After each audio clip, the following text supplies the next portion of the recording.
Hello everyone and welcome to my oil painting class. And today we are again exploring the views of Fountains Abbey.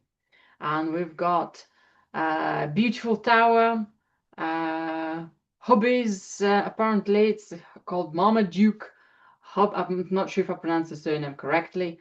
Huby, Huby's Tower, that's how it's officially called.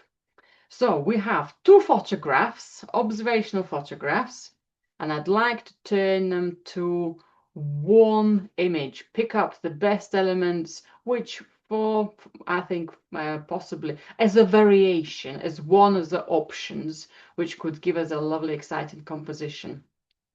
I'm using ochre background today to support the lovely color of the stone. We have loads of similarity of it, but a beautiful orange variation of the background will work as well. I would like to do I'd like to do a study in line, maybe planning a bit of a composition of my painting, and also a very quick design for in tone, because we're adjusting two photographs into one image. That tonal understanding might be quite important for us as well. Now, in my palette, got a big range of colors today. I have some white and black, so I've got Payne's Grey here. Buff titanium, Naples yellow, ochre, cadmium red or cadmium orange. Anything pinky red, I have ruby, violet, deep violet, ultramarine, cerulean blue, emerald green, and olive green, or any yellowish green will be fabulous. Now, I'm going to use a marker pen so you can just see it on the screen a bit better. And this is approximately, maybe just a little bit smaller than A5 size frame. However, for normal thumbnail designs, I probably do half size. So if you're sketching, it doesn't have to be big. Then you actually consolidate the concept of the picture better. Now, analyzing two photographs, I really like the perspective of the tower from the photograph B, how it's standing right in front of us. So we're seeing 1 point perspective on the tower and that part of the wall here. Okay, here we've got a bit more of an angle there, a bit more difficult perspective there, but it's not the difficulty what's kind of takes me away from that angle. However, I do like to include, I would like to include maybe more than one arch. So what I'm going to start with, I'm going to plan my distant tower and that background. That would have been a nave, yeah, and probably cloisters around it, walkways on the side of the nave. I'm going to draw that first. I'm going to give, but I like on the photograph here, I love those arches at the front. I love that part of the wall, how it's coming in with a big shadow. So I think maybe the background will come from the photograph B, maybe the foreground will come from the photograph A. Any other variations, if you'll come up with different compositions, that will be wonderful for me to see as well, your thought process. So I'm going to start from the base of my Abbey at the back. So I'm going to use photograph A for that proportion, for that size, where it's going to be. Okay, so probably giving it a good space for the foreground. So maybe somewhere here. And if I were to bring my tower straight forward, so my arches will take all of that space. Okay. My tower is probably going to come up somewhere here. Okay, maybe a little bit taller here. Okay, that's good. And then there's a bit of a ruin somewhere on that side if we were to see it. Might just break it a little bit down just to see, can I fit how many arches I can fit in here? Okay, how many approximately? Can just see a little bit of that 1 point perspective here. That space, so I've got that lovely bigger arch at the center. Let's just work a little bit out spaces for those shapes. Okay. Ideas for the windows, double checking we've got enough space for. Okay, that's about there. Okay, so that gives me the backdrop. Now I need to come up with an exciting frame of it. Okay, now we could have started from the frame, from what's around us. One of the recent acrylics classes, we put an arch over the view, so we framed it differently. This time, the frame here is very exciting, but I do love those arches. So the wall here looks good as it is. So I think breaking it down, taking it from the top of the painting, perhaps. Okay, and breaking it, bringing it down under a gentle angle gives us that space, that distance. The Abbey looks a bit extra further away. I've got 3 arches fitted in, maybe even a 4th, so maybe I might need to consider bringing that wall forward. Okay, so that means that maybe my frame, my picture frame might move a little bit. So that's why I have a bit bigger paper in front of me. Okay, so that might be my wall. And it stops somewhere here. Okay, I've got a lovely dark shadow on it after as well. And for this side, I want to put those lovely arches.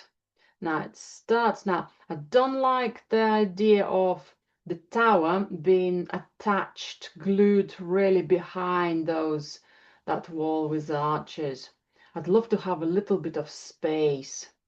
Quite like how much space is here, but maybe that will be too much. So maybe a little bit of the space will be good. Okay, so I'm considering bringing, started from the line which overlaps some of my Abbey's church, maybe somewhere here. So I'm doing those lovely steps of the broken wall. Okay, and then they're becoming more of a straightish line somewhere there, just disappears into that perspective. And that gives me an opportunity to make a decision on how much space and how much of those arches I can actually show. I've got a very sharp, steep angle here. And then that big arch. I'm going to give it less of an angle, less of a sharp 3rd point perspective than it is on the photograph. I'm just going to simplify that a little more. Okay, that arch could go a bit taller. Okay. The actual opening might be somewhere here. Okay. So that becomes quite exciting. However, if I'll have quite a lot of empty ground here, that might be boring. So maybe my picture is going to be finishing somewhere here. So from my rectangular shape, from a portrait way shape, I'm arriving more into a square. Okay, maybe even cropping tiny bit more of that ground. I'm bringing that wall a little bit lower. Okay, I can play with some of the shadows in here. But I think that will look quite exciting if we were to break a little more. Maybe I can make my tower tiny bit bigger. Okay. That's becoming much more interesting composition, in my opinion. Okay.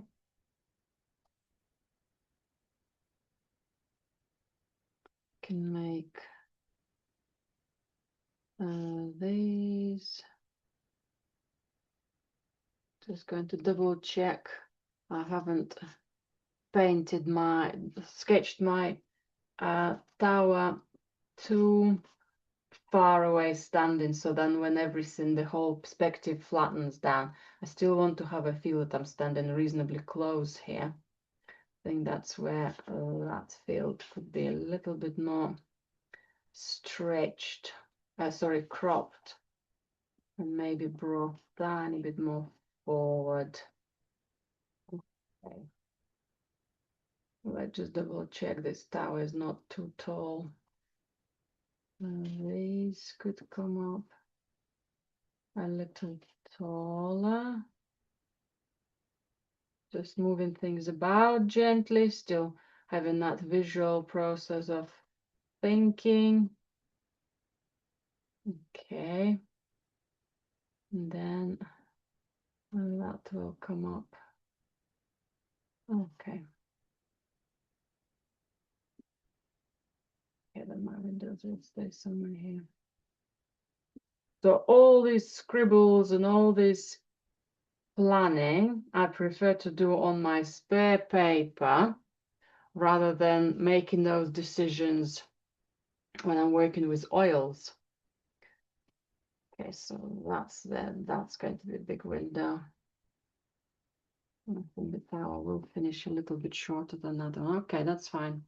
And then we'll have that lovely shadow as well.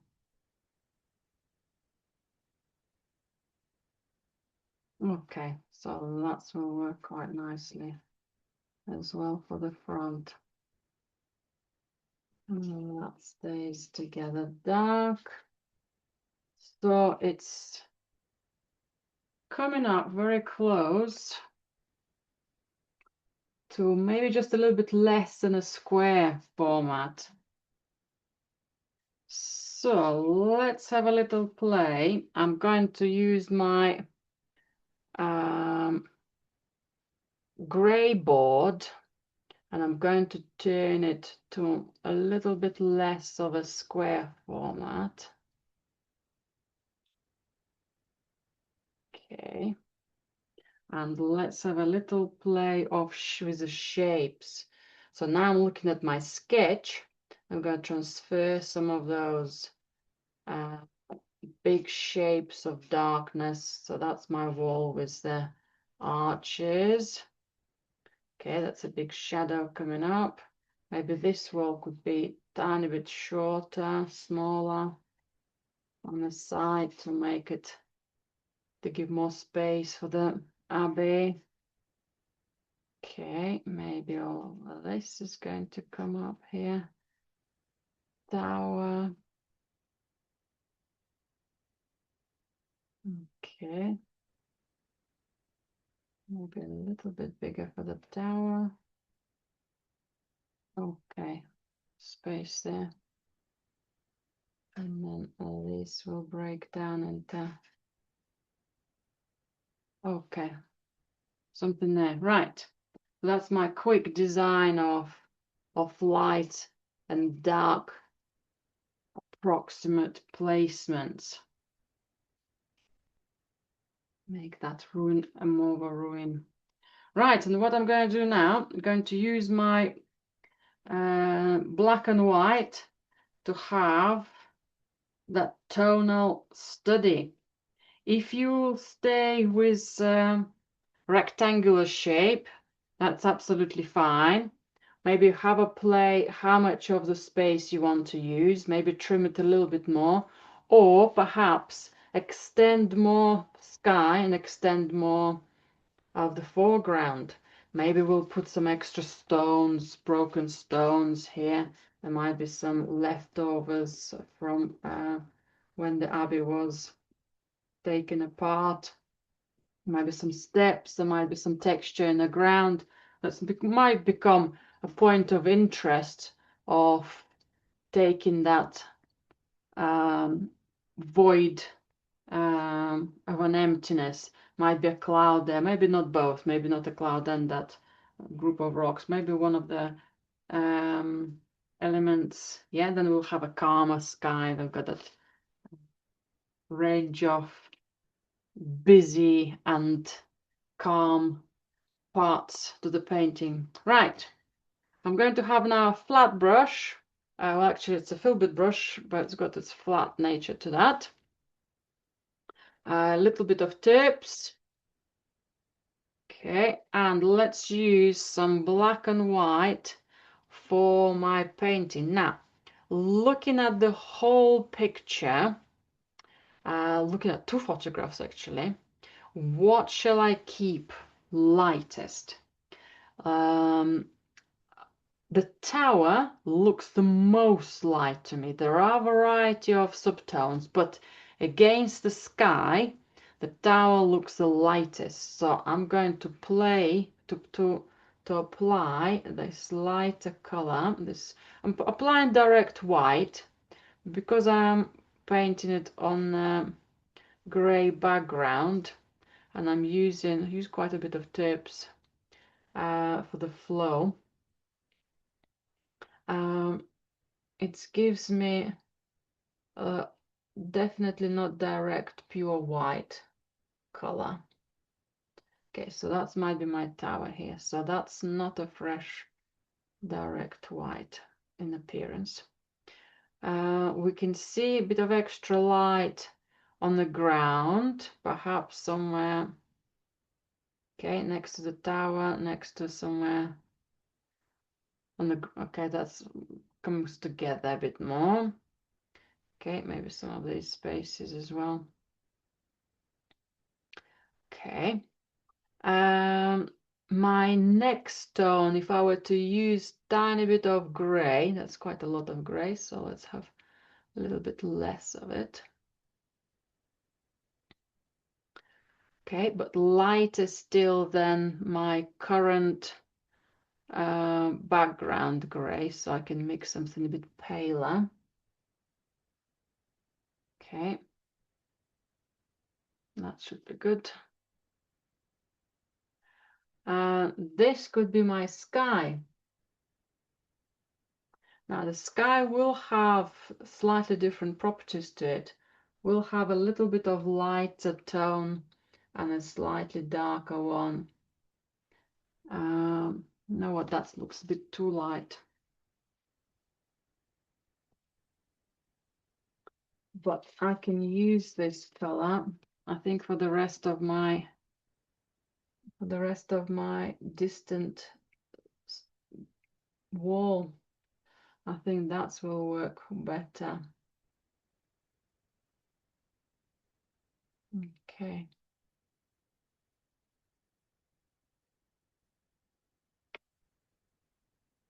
And I think in this range of darkness, I think my sky will stay as it is. Will stay that grayish color as my board. So we have the tower is the lightest. We have the rest of the building that color. Okay, maybe even similar color darkness as the sky. Might have this bit of light coming through somewhere from under the branch, okay, I'll just leave it in there as it is, so the shadow will come a little bit darker. Okay, might have some light in here. Might have a little bit of light on the corner of our building here. But the rest we're going to start making darker tones. So let's have some extra dark.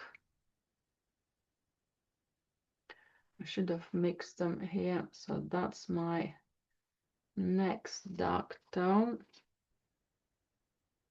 This is the color we have already.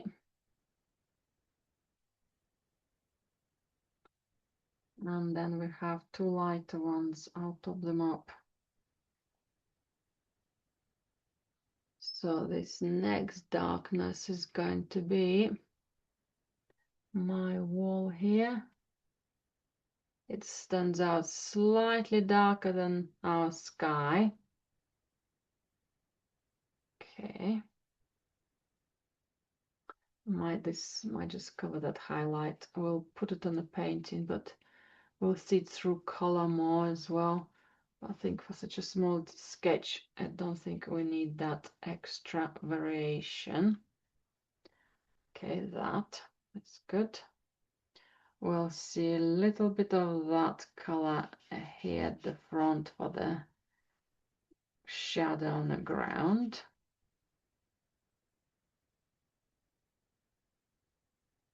Okay. Just trying to keep the shapes plain. We'll see a little bit of that color, perhaps on top of the arch, perhaps part of this column. We'll see if it needs to be darker. Might just stay as it is. Okay, maybe over this arch, bit of that lighter space.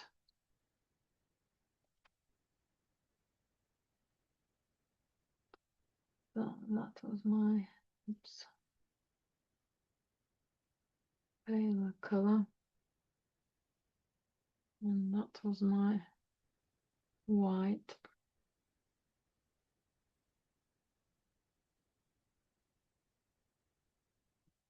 Okay, right, so now I'm gonna go darker. Still not perhaps a solid black, but a good darkness. Right, and that will give me the shadow on the whole shape for the right hand side wall.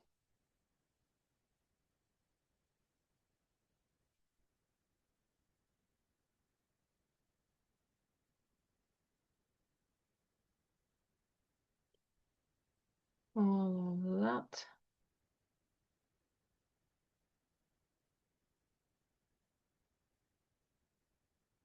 That will stop there, and then we'll have that little angle there. Okay. And then all the shadows, shadow on the left on that wall, so that will be a nice contrast. I might just lift it up a little bit. Okay. And the arches, the gaps of the shadows in at the back.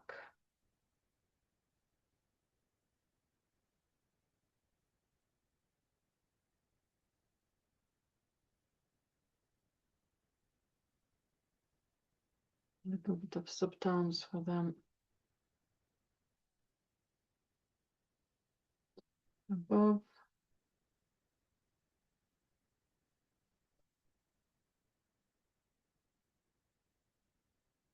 Okay, and also perhaps, if not a solid shadow on the grass, maybe a shadow angle there, just making it a little bit more of a space. Let's give it quite a nice dramatic composition, bit of a dramatic view. Okay, I'm happy with that. I didn't want to crop that tower, but I think I might just about, if I do the drawing on my painting a bit more accurately, I think I will just have enough gap. At least it's still not attached to the, sorry, board keeps sliding, not attached to the right hand side wall too much. Okay, I'm happy with that. So tower is the lightest, then the part of the building, then the sky, then the wall, anything else here and here, and then everything else stays black. Good. So I'm quite happy with that transition. Right, I should have put a little bit of that color darkness, sorry, here, and then the solid black, which I haven't quite used, but I'm sure it will come in more of nuances of the spaces under the arch, the extra little dabs and extra little details when we improve some of the, when we improve in size, we'll improve into that volume of details. Right, I'm happy to get going with my design here. Right, let's put this picture aside. I can wipe my board and let's start on our composition. I'll leave this one here for now while I have some space on my palette. Maybe later on I might need to move it. So let's clean my brush and let's start translating the design into our painting. So first of all, I'm going to give myself an idea where my picture is going to finish. I think I'm gonna probably have to stop format wise about here. Okay, adjust my board straightness. So I'm going to use diluted violet. I'm going to use a little bit of terps and make a runny violet paint and do the drawing. So let's start with those left and right walls. Had a bit of an opening here, and I've forgotten about it on a tiny little sketch. So let's maybe start with not seeing the top of the wall. Maybe if we want to crop it, we can do it later. Let's start with that structure here. Okay. I haven't decided where it's going to finish yet. Right, for another one, let's plan a big shape of how much we're going to see. Okay, maybe it's those steps. I'll stop in there. And that's gonna come here. So that's where I know that this wall is going to be, I think it's more or less in line with one of the arches, so I'll bring it a tiny bit more down. I'm unraveling some of the perspective, turning it, my picture, into one point of perspective, looking at it straight rather than under the angle. So I'm adjusting a few things there as well. So that's done somewhere here, and that's where that wall's gonna go. Right, in comparison to that corner, our Abbey is going to stand straight at the back. Okay. So let's bring the big shapes out.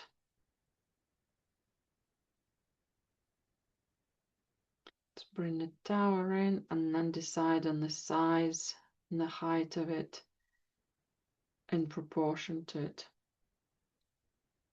Did like that.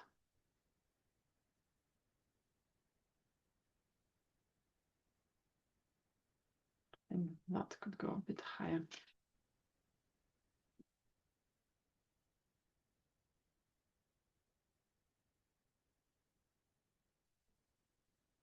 The proportion of the tower in comparison to the wall are different on the photograph B in comparison to the photograph A. The reason for it, In photograph A, I'm standing further away, so I'm seeing more of a general view. When on the photograph B, I'm standing really close, so I'm looking up rather than seeing more of a straight view. I'm looking up to that. So the height is changing, the perception of height is changing. So I need to find a little bit of a balance here. I can't be standing too close to it if I'm seeing all of this space. So, okay, so I need to make those decisions here. So my tower will have to go a little bit taller.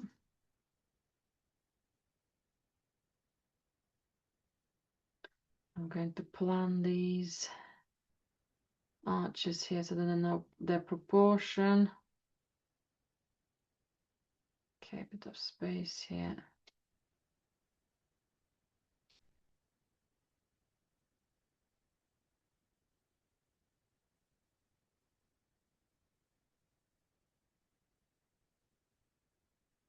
Okay, maybe a little bit wider.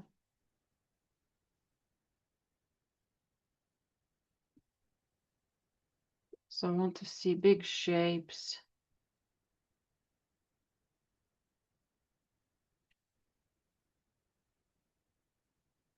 Okay, that one is somewhere there.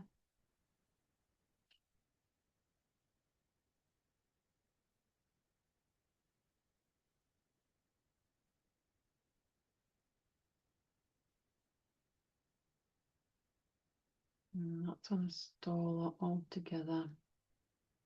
That includes all of the lovely Gothic pattern. Okay, that will give me a nice shadow here.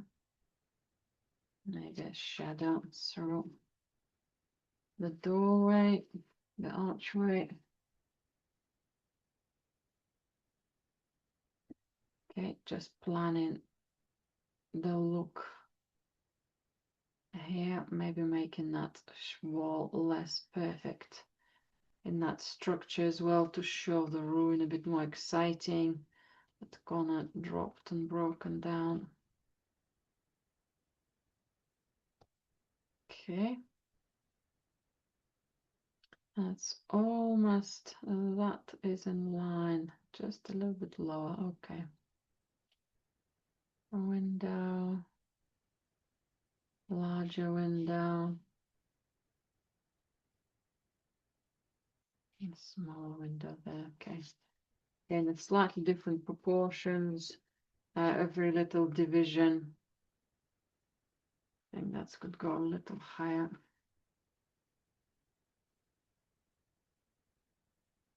Using wide strokes for the sketch will give us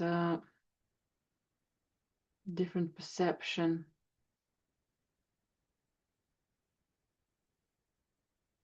of the width. Okay, think about there.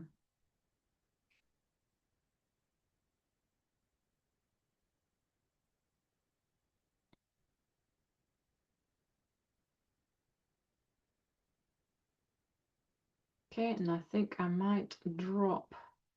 This is quite a shallowish angle. I think I can make it a little more close up, closed in, so I can show a little bit more space behind here.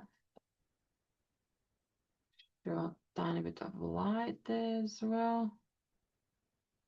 And have those steps a bit more steeper. Okay, that's better. Then that shadow on the grass could come in.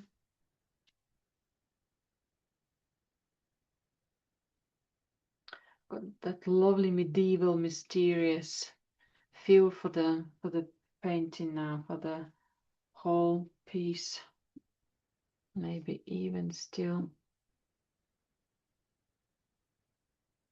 Quite like how it is here as well with that design. Okay, let's try to drop this shape down, this wall down. Might give us more of an opening. Yeah.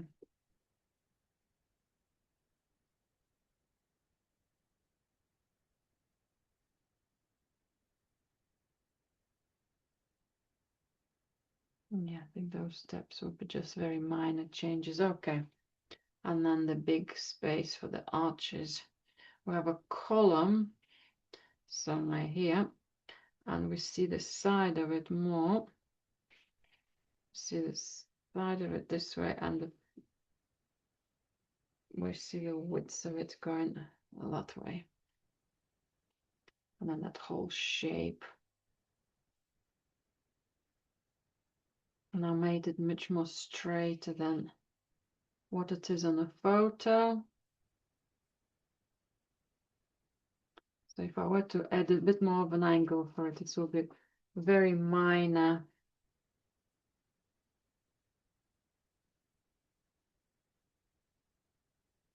Okay, that's all going to stay in the shadow. Bring it down a bit more lower. And the other arch is going to be somewhere further back. And all of this could be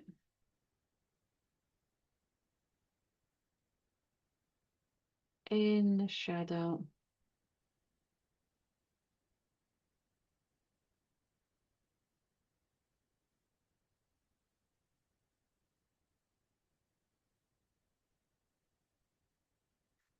The reason I'm using a specific angle for my almost like shading is that any of my lines don't stand out as a wide shape. They stand out as more of a light and dark shape.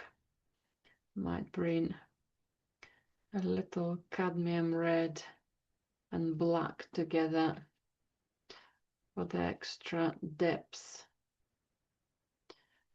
for my shadows straight away, because they will stay quite dark. Try to keep more red in that mixture than black. Then we'll end up with more exciting shadow in color. And I quite like the transparency of it, and it gives us the darkness straight away, as we've done it in our tonal study. So black and cadmium red, it's another lovely color to sketch with.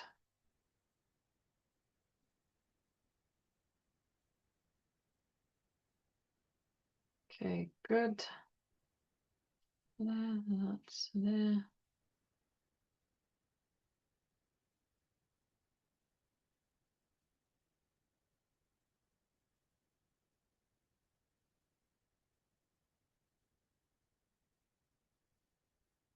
Good, and anything else on the extra darker tone will stand out more in the silhouette against the light.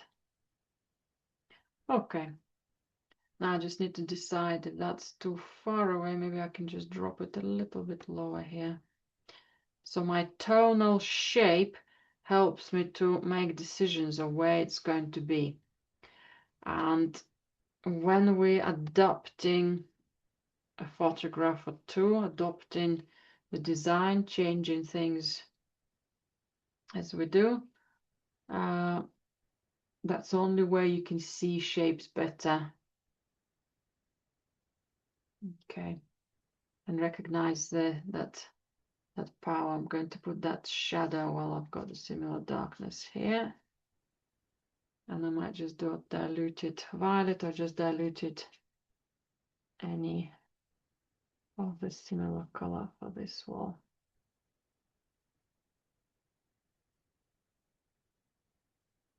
Okay, that's better. And finally I have again diluted violet for the foreground shadow.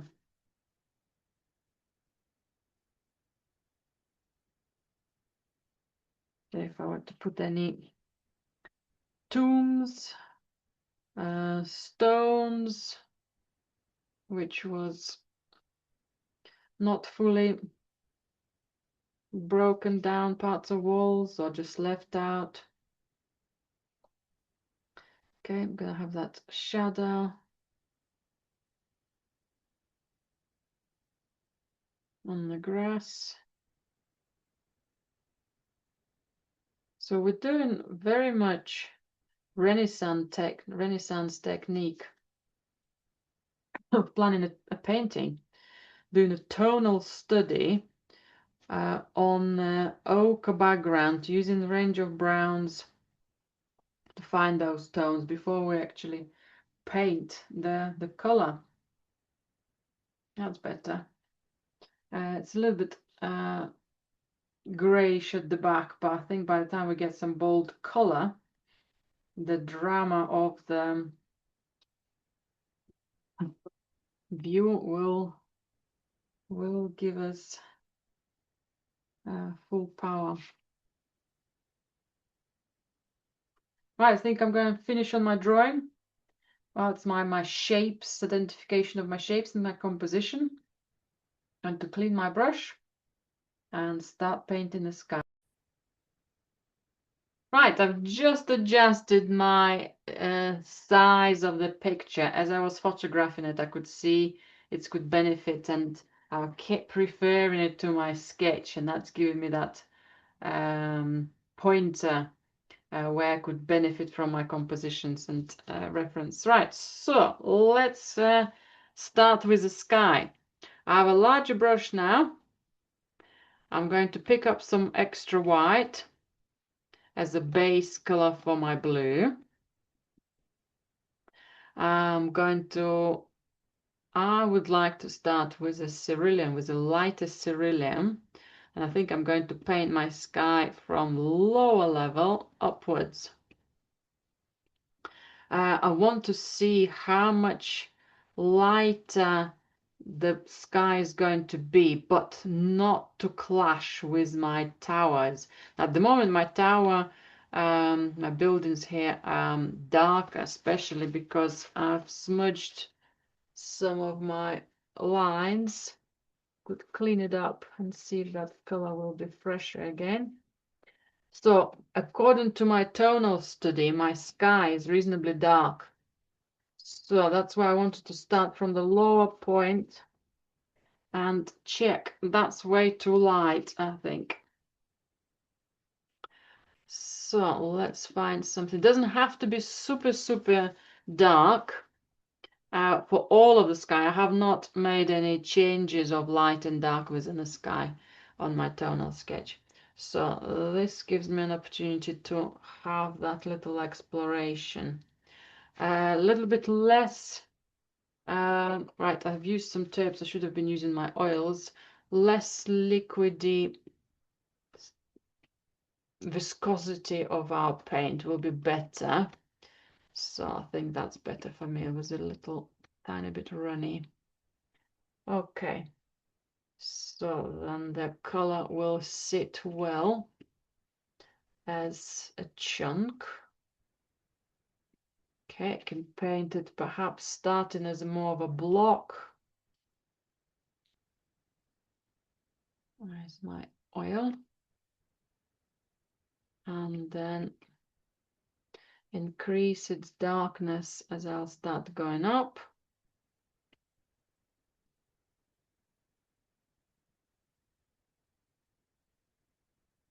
And then I want to add some ultramarine to it as well to have extra depth.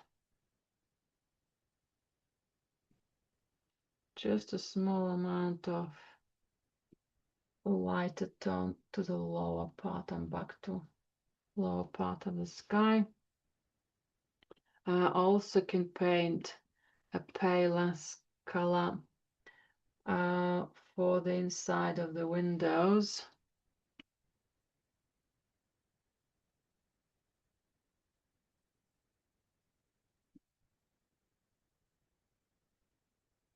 Okay. Slightly lower part here. And if we can paint tiny bit over our darker wall or come as close as we can, planning that the wall could just overlap our sky. That will be even better. So I think that lighter stone is going to be there. Now I can start increasing my cerulean blue. Okay, while I'm midway here, I can plan. I've lost my shapes of the windows, but I think I'm having a feel for it somewhere here. And then even darker cerulean, almost ready for ultramarine.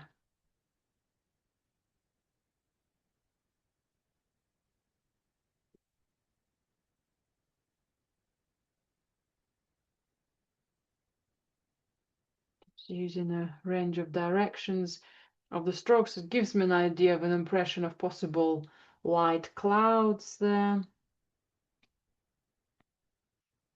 So slightly paler stroke might resemble a variety of tone within the clouds.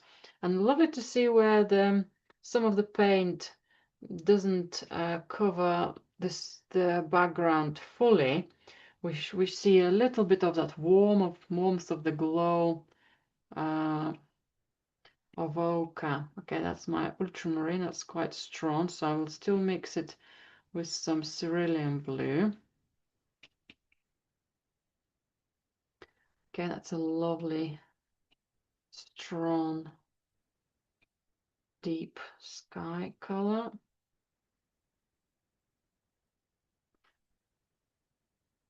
So I'm testing it out first by just placing it before mixing it well, before interacting it together. Okay, that's quite a lot of ultramarine by accident.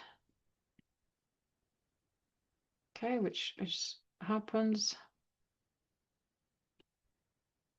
Just stay a little bit aside from it, add more cerulean blue, add a bit more white.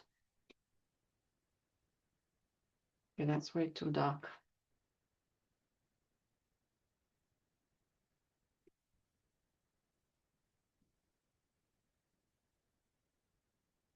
Okay.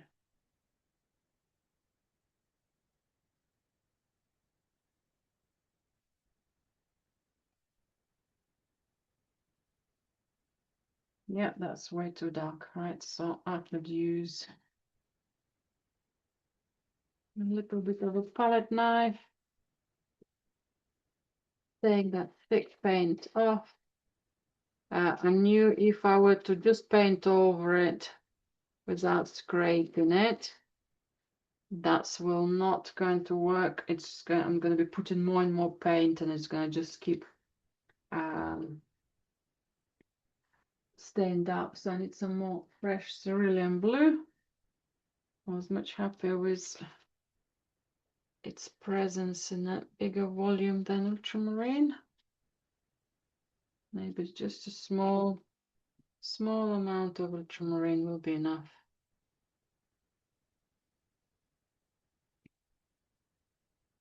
Just to change the color rather than going too far into the darkness.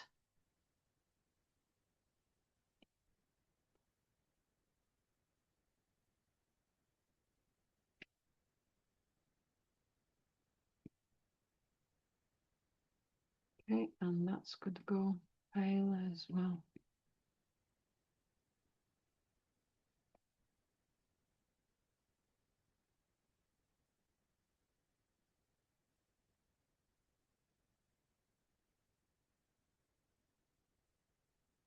Okay, my strokes reflect if I use them in a different angle. I need a bit more extra white as well. And now my sky is resembling overall darkness within my tonal sketch. Yeah, got that extra depth to it.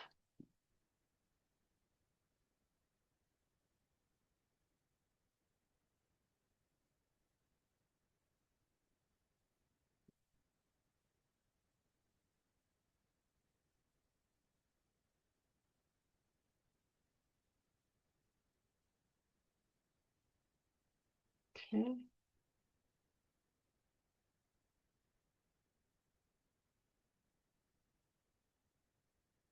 And maybe something a bit fresher, lighter.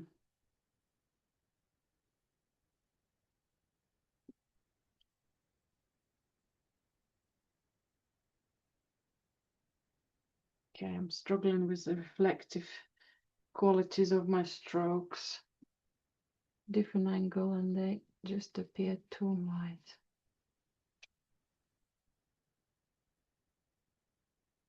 Okay, I can see that better.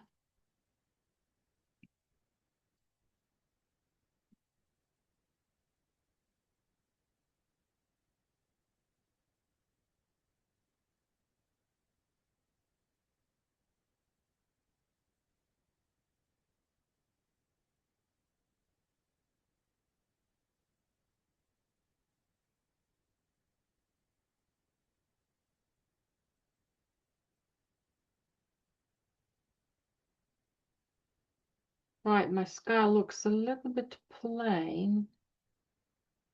So I'm trying to have some vibrancy into that. If not via clouds, more of a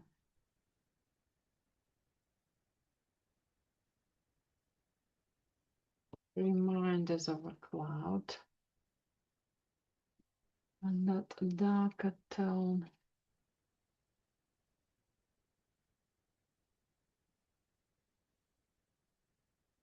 Still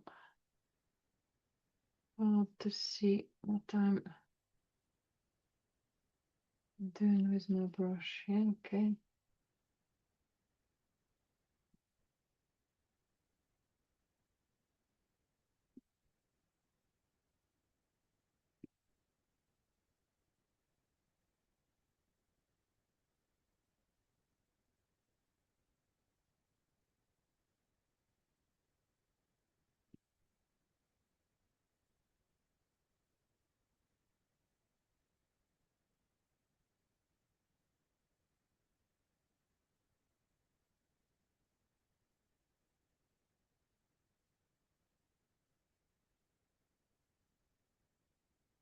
Okay, tiny bit lighter towards lower levels. I think that's where that depth's showing better.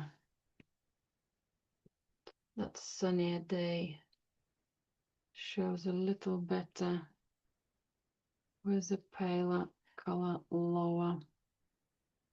Okay, that's good. Right, I'm happy with that. And a bit of a longer paint into a simple sky.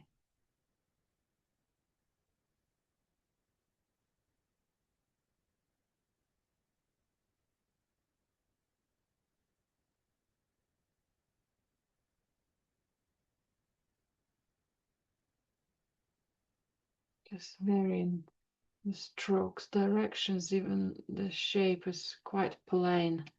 Start to look too similar. And that looks a bit silly. Not that.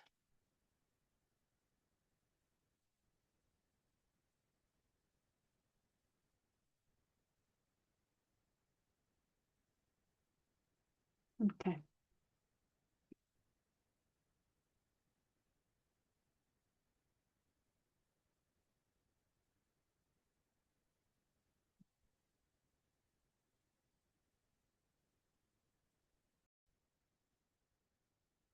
Right, after a little struggle with my sky, I've just rubbed and taken off some of the paint just with my thumb, and I lifted that color and show the orange ochre background show through, and that's made the sky much more live for me. So possibility if you were to struggle with the sky, maybe do something similar. Right, next I'm going to focus on a bit of light on my tower, and then perhaps put some color, put some green, get the balance of blue, green and ochre in the painting. Right, so this time I'm going to go for a slightly smaller brush. And so a bit of oil, a little bit of white. I'm going to start with some ochre for my tower. I need a lighter color. If I'll just test it here on my background, that's a lovely lighter color. Against the white, it does look quite strong and dark, but against the background, it does look much paler. So I want to place a little bit of that paler ochre. It's very close to my Naples yellow, so I will use that one as well for some smaller strokes as well. Right, so we have a section here in the tower, the center tower, where we see a lot of lighter tones. So I want to perhaps just block. Maybe that's going to be my window, as I lost my design of the tower's shape. I might almost draw with a shape. You can also use buff titanium. It has less yellow in it. So I will start using those colors shortly. Just wanted to identify a little bit of color first, a bit of light, sorry, first. So that central part of the tower is the lightest, and it gets gently darker, maybe not overly dark, but gently darker towards the top. It also has a lot of light, so I'm just kind of trying to follow some light. Somewhere here. Sorry, a bit of that ochre again. That's quite dark.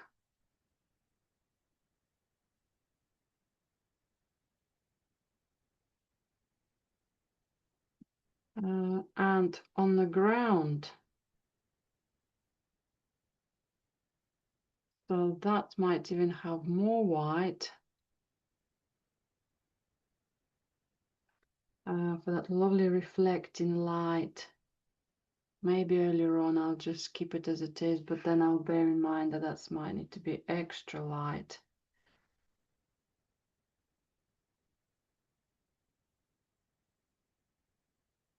Making it slightly wider than I need to, just to place it as a shape. Perhaps partially find it.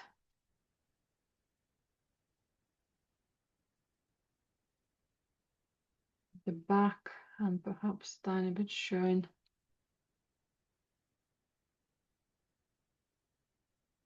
some of it here.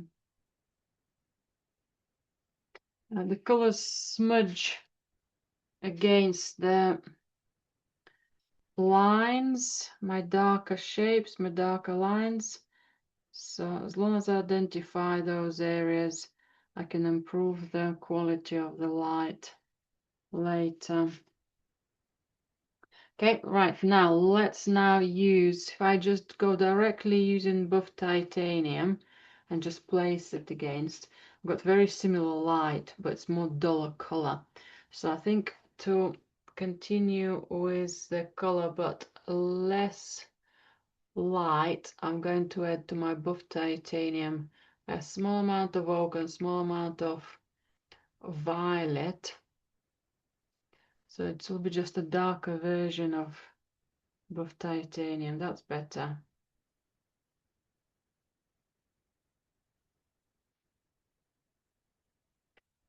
So it's not so jumpy light.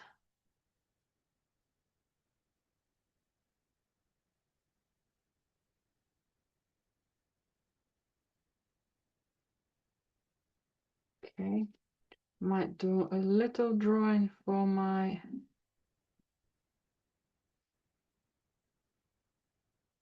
check that I'm in the right places in the right.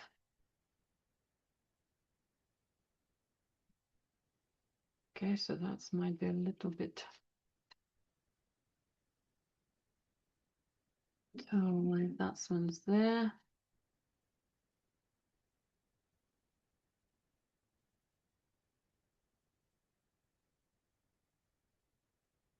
Okay, good, nice tool again to use the back of your brush to scrape the color, to draw the design, to draw elements, move things about. Okay, good.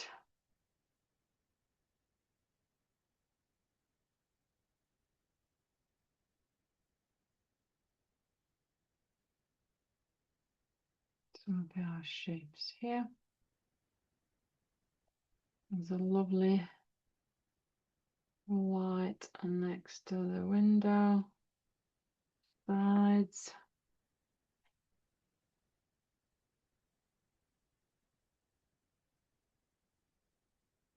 The light for the column.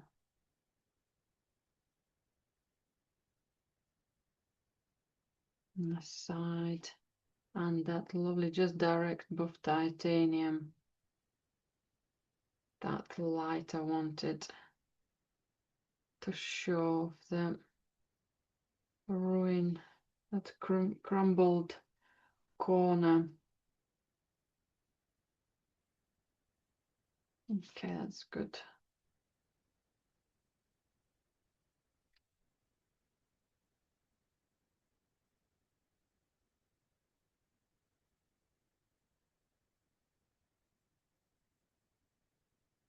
Good.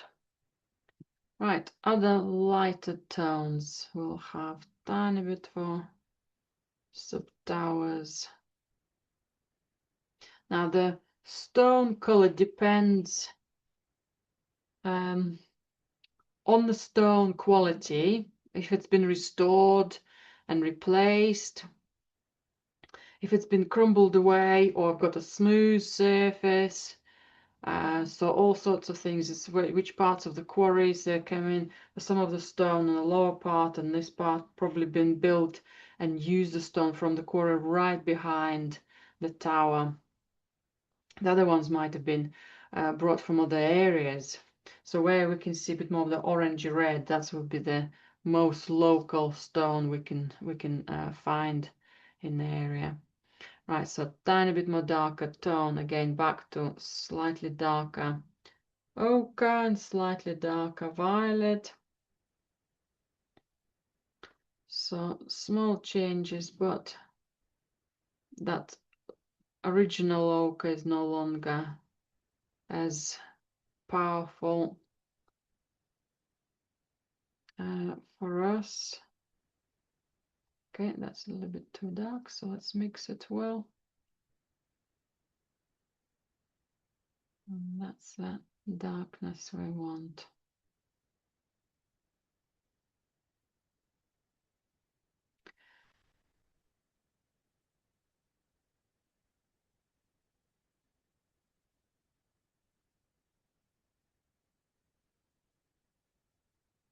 Okay, I quite like that small change of uneven change of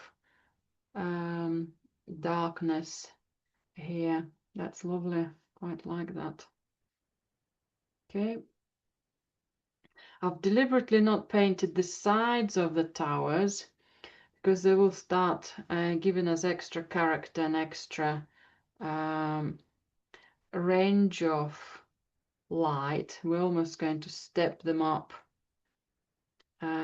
I'm going to stay for the moment with ochre and violet and buff titanium and use now the right hand side has a little bit more light, so I'm going to use these colors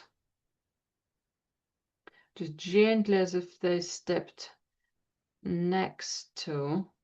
There is a little shadow there as well, so I'm going to come back to it. Okay, so then there might be a little light coming in on top of that color. Okay, on the other side could have slightly more darkness. So I'm painting an overall shape of the tower's sides appearance before any shadows or any more identified details will come in there. Okay, that's better. But then this same color could go and give us a shadow. Just might need a sharper brush mark. So if my brush start to give wider strokes, I need to wipe it and try again. Okay, something there. So I'm doing overall big layering of colors before we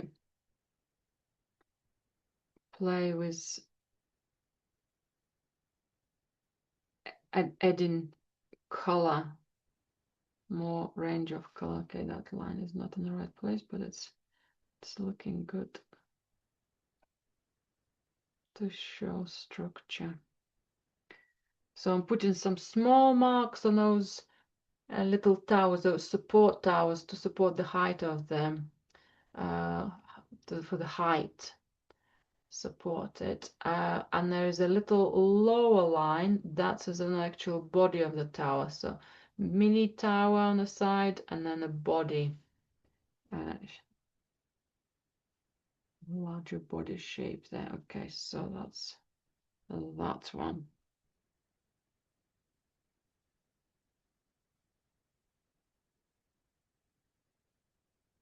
Good. So quite a lot of blank tonal colors, but not much color. I'm going to start adding a little bit more of that excitement. Even some of that lovely yellowish ochre is more exciting at the moment. So to make it a little more varied, let's have some cadmium red with some of our ochre and a bit of white. Okay, I think I might clean my brush and get rid of violet on my brush, so then I could have a cleaner color. So perhaps even washing it a little.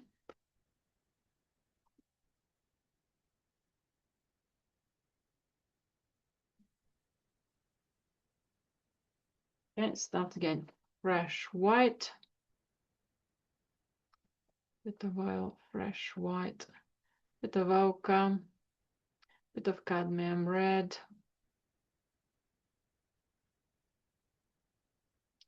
Okay, that's nice. And let's bring that color, okay, maybe a tiny bit more deeper for this wall.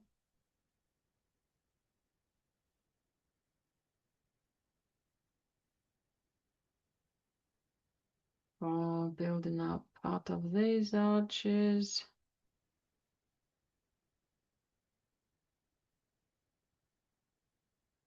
Okay, maybe a little bit for this side of the wall.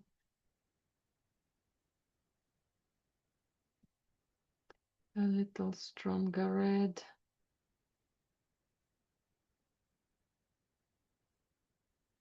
And a little stronger white.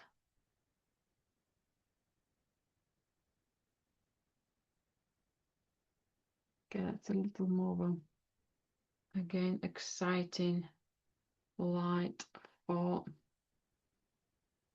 the area. Good. You can see more lovely oranges on the side of the wall here. So I'm going to use a small amount of violet. And I'm going to bring this one over.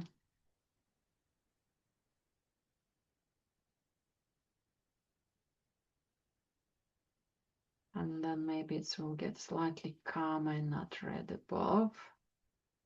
But the red is there.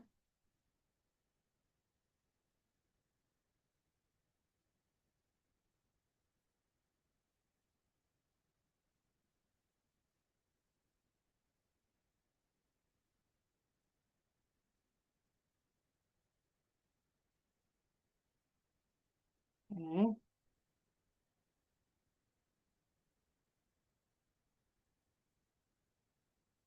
Right, now let's get a little more, again, both titanium and violet together. It's a bit more stronger color, maybe a little bit of pink with it. Okay, that's a lovely plain pale color. I think that will work together with some of our browns here at the top,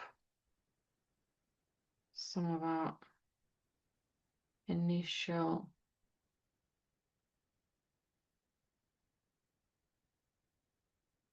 planning of the windows, kind of a little bit cooler stonework.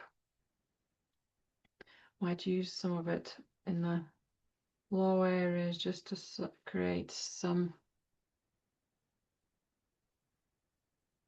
calmness of light before the sharp shadows and contrasts will come in. I think that will be a lovely color, that violet and buff titanium, where the violet is quite strong. I think for some of these corners as well. So I might enrich those areas with color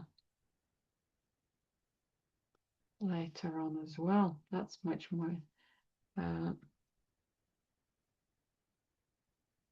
playful color. All of that shadow will be perhaps there as well.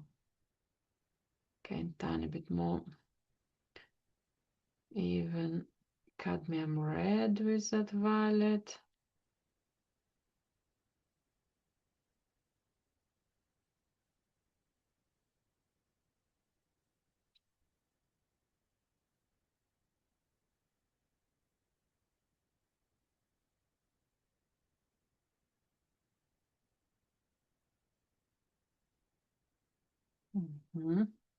Right, let's increase a little more of the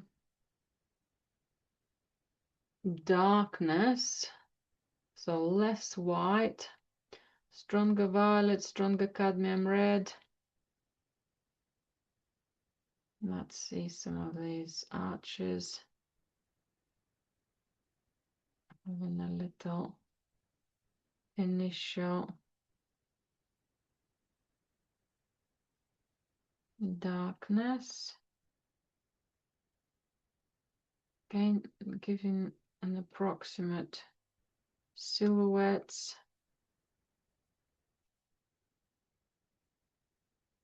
They're becoming more musical, that rhythm of color, that repetition of pattern. So violet and cadmium red, a lovely combination.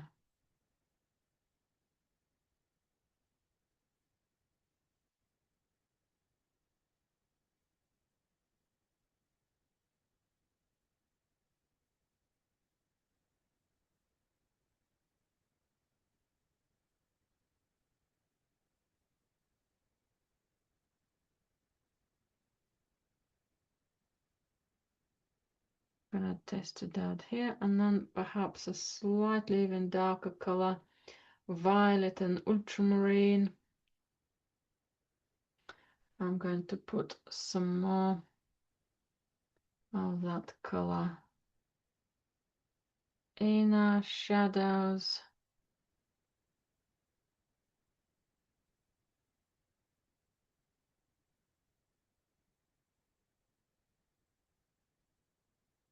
And also for the towers door opening.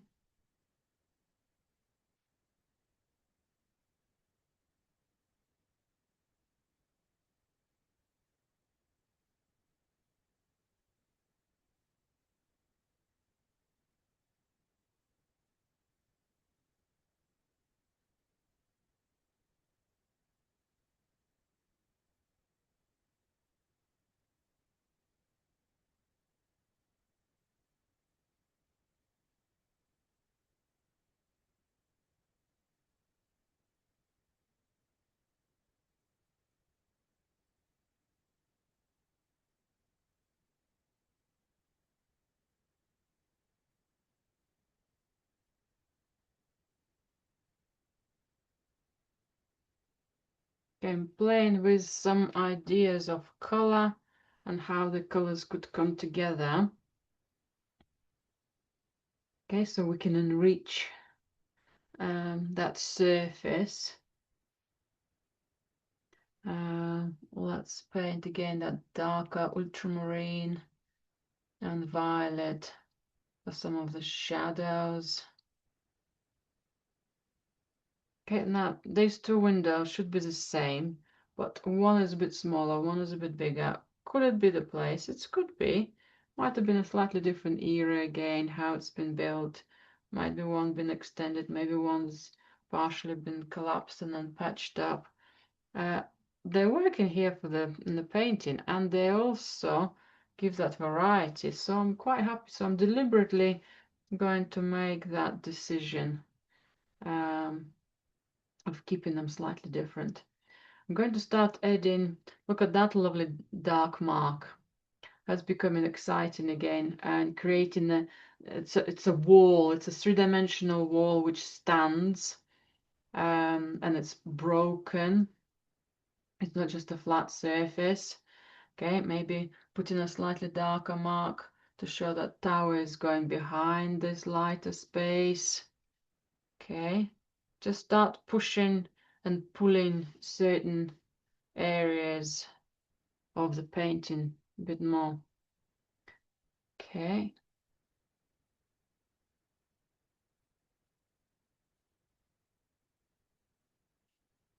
Little extra texture there, little texture for the kind of indication of the base. I'm much happier with those colors there. And even if I want to make something a bit more plain, I can put a stroke or two and the painting will start becoming more alive. Right, any other darker tones on windows of the tower? Okay, quite thick paint, so the stroke just sits there.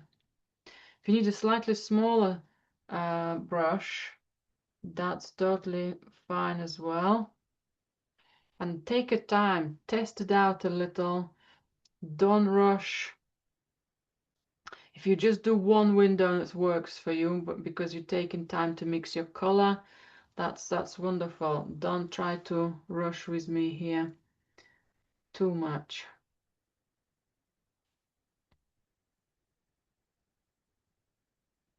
As I'm exploring some of these strokes, maybe some more shadows.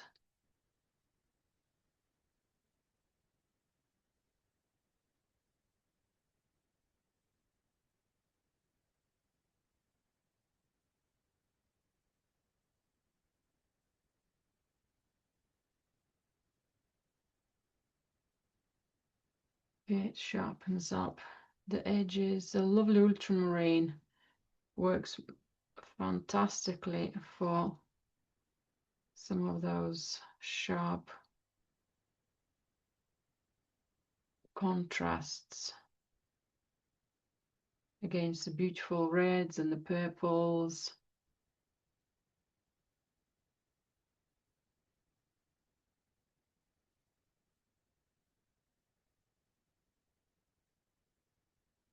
And fancy, playful sky is now slowly starting to work together with the tower.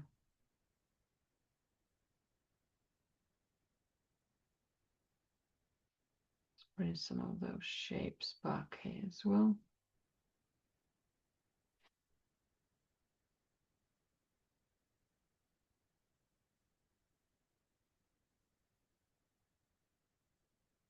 Quite nice to give the painting the feel of that romantic ruin, getting a little bit lost in the history of things. Imagine being in those days. Just picking a bit of palette color of similar colors we were just using on the tower and just seeing how it will go over my shapes. I'm not gonna make it precise here. I want to have more suggestions and also translate and transport one color from one area of the painting to another.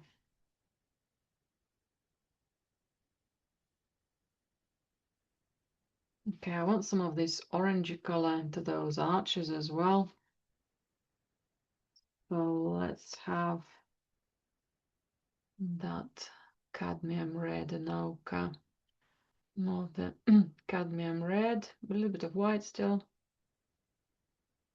Okay, that's good, maybe a little bit too light, so small amount of violet will bring that light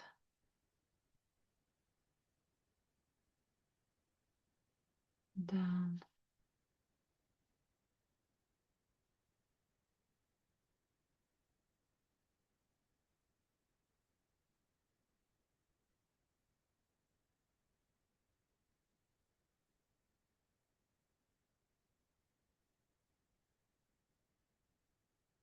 Okay.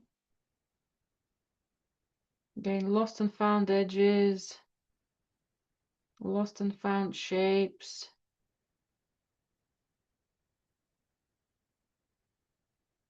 Okay, good. Can put a tiny bit more lighter tone. I'm gonna go for my buff titanium again with that cadmium red and violet.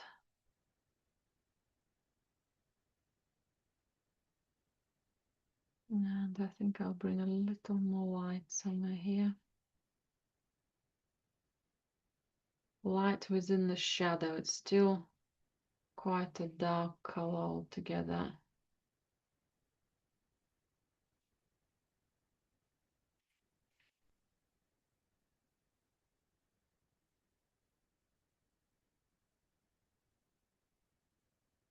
Okay. Adding a bit more buff titanium with ochre. I think we can have that color brightening up. Now my little stroke of light ochre looks like the moon or the sun somewhere here. Again, quite a Mediterranean or even oriental look to the painting, so I might have to remove it so it doesn't give me that extra connection to composition. So this corner I'm going to keep, change my mind again of not cutting the corner. I think that's all stay here. And some light will come in here.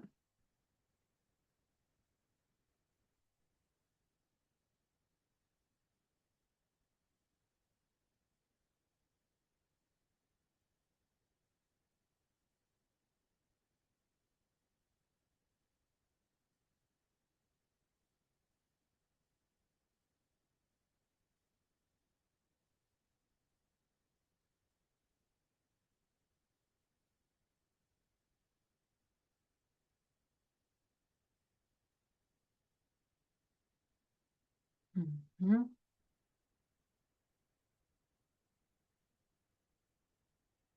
Good, and I might catch some of that light elsewhere on the arch.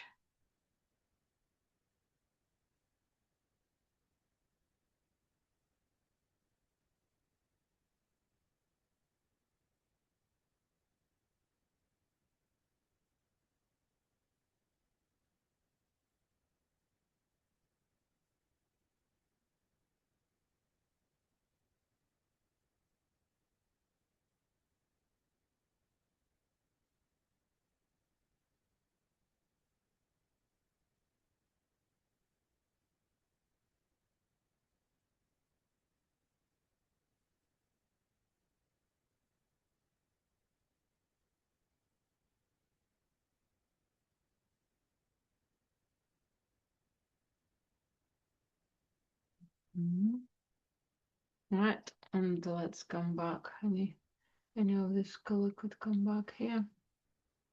Oh, that might be interesting.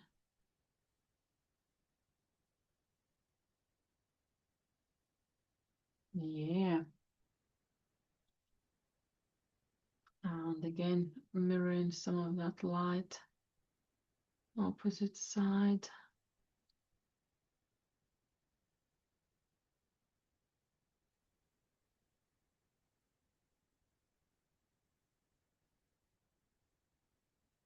Yeah, just enjoying those juicy strokes.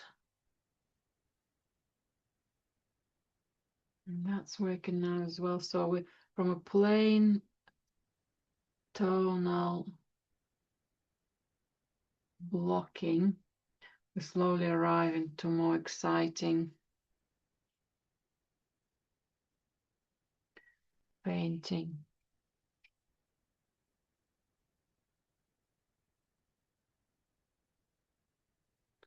Okay, maybe that shouldn't have been there. That's looked a bit calmer. That's okay.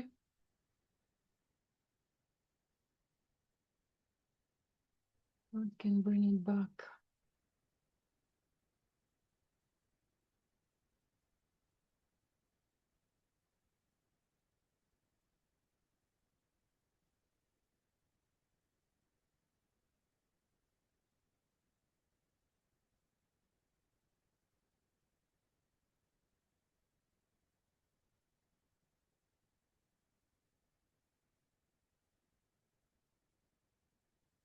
By bringing it back, I'm actually creating more of a strokes which identify some of those segments within different areas.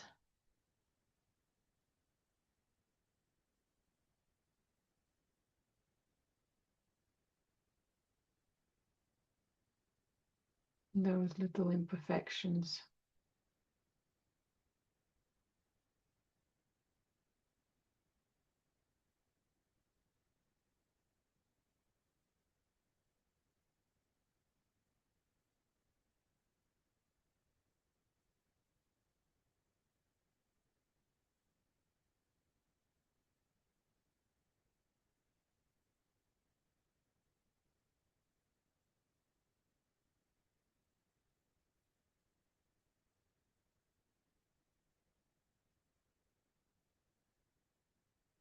Mhm.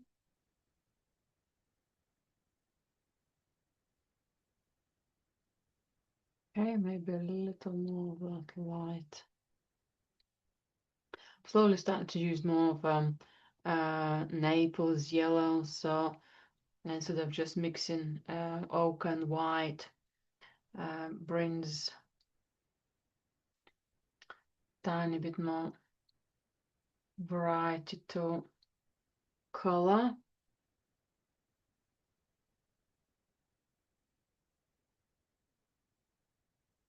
So I'm choosing to turn those complex elements of the tower, bring them into just elongated strokes and dabs, interpreting them more into those geometrical shapes, seeing them as values and color than precision of architecture. Maybe a little more of that light here as well.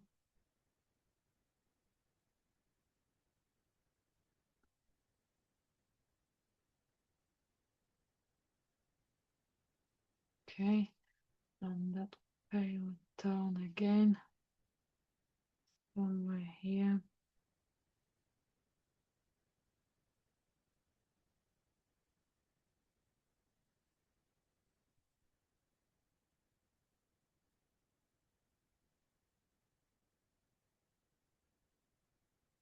And after enriching that surface of the painting, that backdrop of it, I'm much more happier now to add small amounts of green and maybe bring the foreground to more of a conclusion. Right, so let me clean my brush and add some green. Right, now let's paint some grasses. I'm gonna start with my white, and I have just squeezed a little bit of cadmium yellow. I just want to have my grass being really bold, and I think a small amount of emerald green with that yellow and white will give me the better thicker paint. I was getting that kind of the feel that my olive green might be slightly too transparent, and I might need more space kind of to apply it to see that lovely quality. But I think smaller, thicker paint from yellow and emerald green will do the trick here. So that's a better green. Good. Maybe tiny bit more yellow and tiny bit more white. If I would have used ochre, the color will be more duller. That sunniness will be less strong. Same if I would have used Naples yellow, because it has quite a lot of white. That saturation of yellow will be less strong. Okay. So let's paint an approximate volume of my grass. I think I need more white here.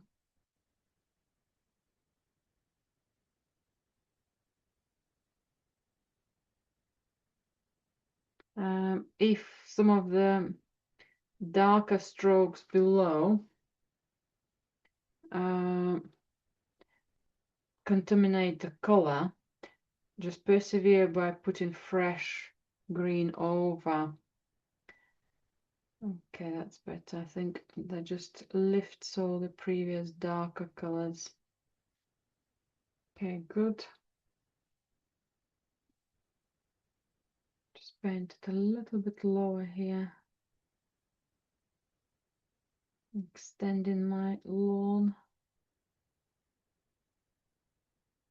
Okay, and that shadow, that pointed triangle shape is going to be my cooler green.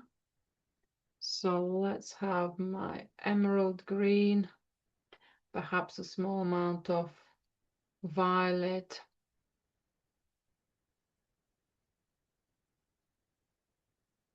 Okay, that's maybe a little bit too dark, so let's squeeze the paint I have on the brush. Okay, that's better. So now let's have that even color.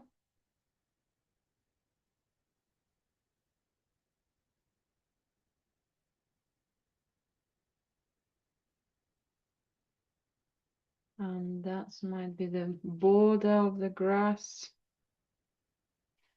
Yeah, little stopping point, and that might be the border of the grass again. Might have gone a bit too far, but it was easier to apply that way. Okay, and that will become my cooler grayish silvery pavement. Okay, that's lovely. Also that green, I've made that shadow overly steep. It's just a bit more there, but that green also could be supported with maybe a stroke somewhere in the distance here, maybe just a small amount. And in the volume of space I have here, I haven't got much space for my trees, but I would like to bring small amount. So if I'll squeeze a stroke or two, that might be just enough. Even if the trees are taller than they are in reality, I think that green just plays a connective role with the lovely sky.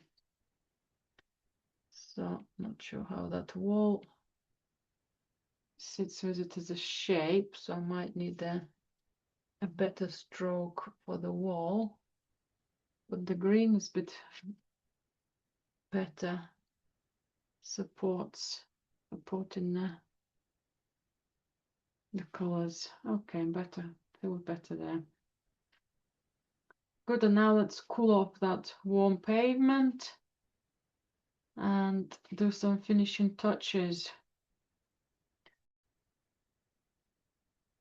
Right, next, back to slightly larger brush, a little bit of oil, some white. I'm going to use my blue here, bit of a palette blue from Cerulean, from a bit of ultramarine, and I'm going to use, so that's a bit more of my white, so it just doesn't look solid blue. I'm going to use some buff titanium. Okay, maybe a little bit too much, but I've got plenty of blue here still. And apply the color. Okay, that's looks very similar to darkness of my sky, so that's not good. I need a darker version of it, so perhaps a tiny hint of Payne's gray. Buff titanium makes the blue less fresh.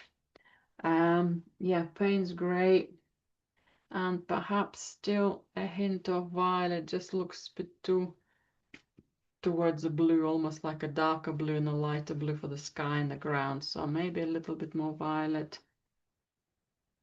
And perhaps if I were to dilute it a bit more, so I'm going to take all the paint off my brush, use more of the fresh oil. I want a little bit background ochre showing. Just want to cool it off, cool that corner from the bright ochre. Okay. Make it plain first. And then remember we wanted to perhaps add a little coolness, a little shape of a ruin or something to come there. So I will have a smaller brush. I need a tiny bit more oil.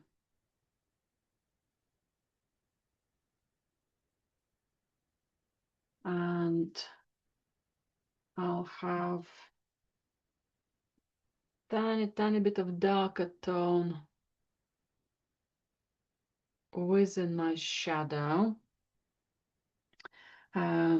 Maybe somewhere through the arches there might be tiny bit of light coming through, so that will give me that paler light.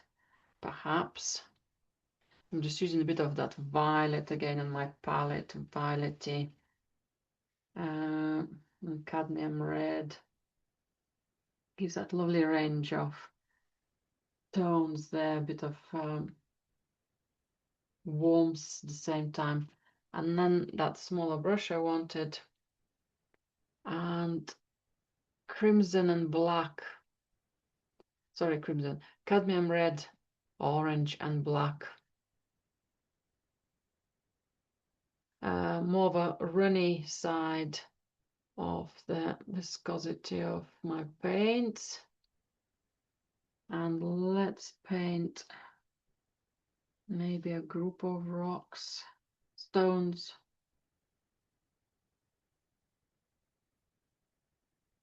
And if I were to go and look through my photos, I probably will find something there. Okay, might be even right in front of us. I can wipe it. I can check that volume. I'm almost still developing my composition here. Yeah.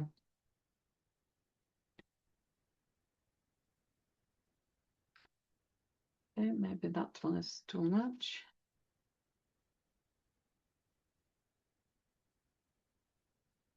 That's quite nice. Good ruin shape.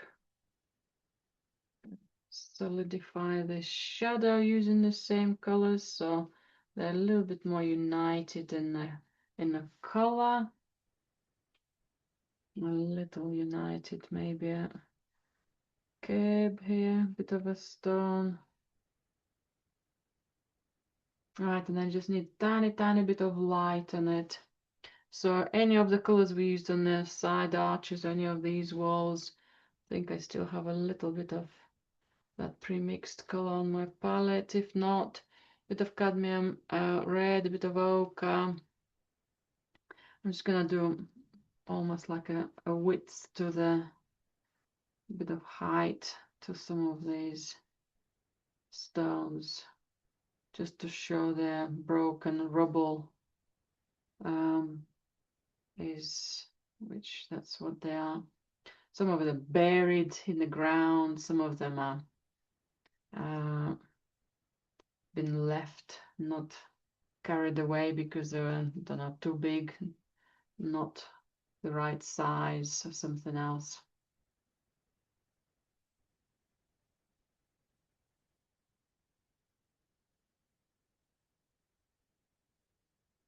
Just finishing off a couple of things around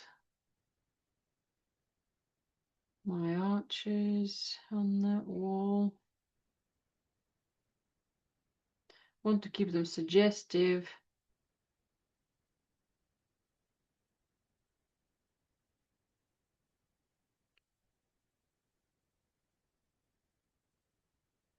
Got some perspective or a little cornering or little extra suggestive shadows can make a difference.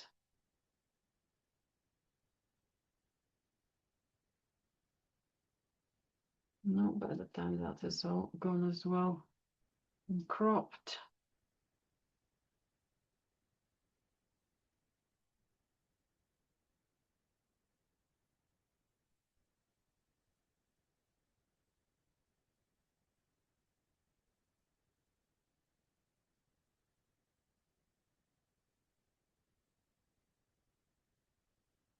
Okay, that's good. That's good. Anything else? As little key points, maybe a tiny bit of light.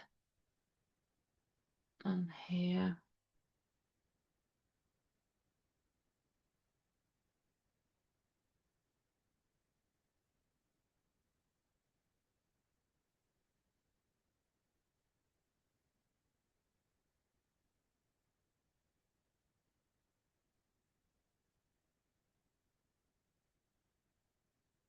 And maybe I'm going to test out that Naples yellow and buff titanium together.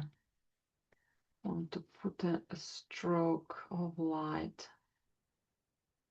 Yeah, maybe a little bit of that paler color on the top of my wall here. There's an extra suggestion of. Okay, that's the wrong direction. Will have to be much steeper.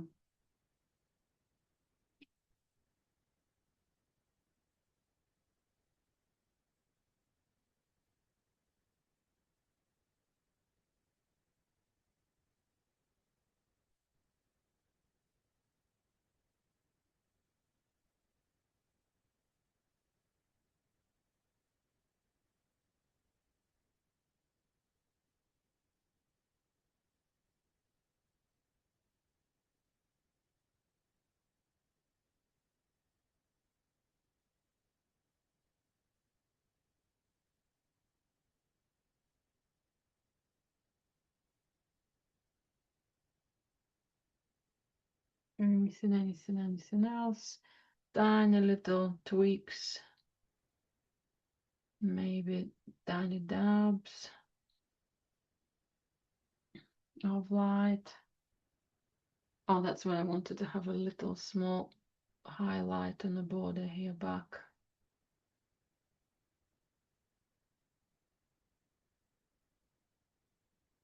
Oh, this is a nice stroke again.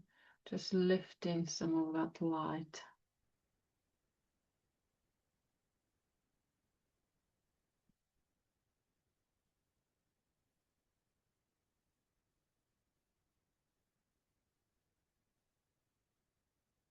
Gives that a little more of a mysterious look.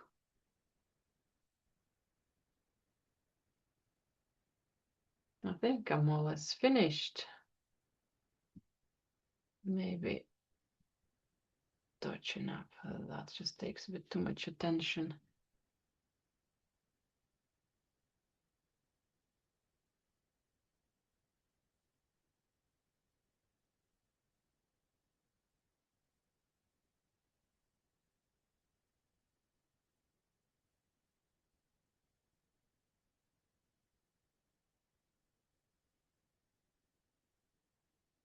Yeah, I think I'm going to stop at that.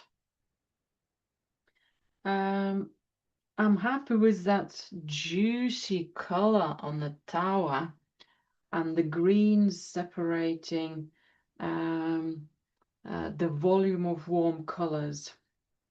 Quite like how the shadow here developed, and by the time, no, this is not perfect. Let's have a look about, put this one over. By the time we have this piece here, yeah, that comes down beautifully, frames it nicely. Bit of extra ochre here just takes attention towards it. So keep on playing, keep on exploring, never be scared of making mistakes, because at some point things will come into place and things will start working for you. Never be scared of using your finger or cloth, and too many details. If you've got too many details, never be scared of taking things off and give it another go. Stay brave and enjoy the process. That's what it's all about. Thank you very, very much for today. And I very much look forward, as always, seeing your paintings.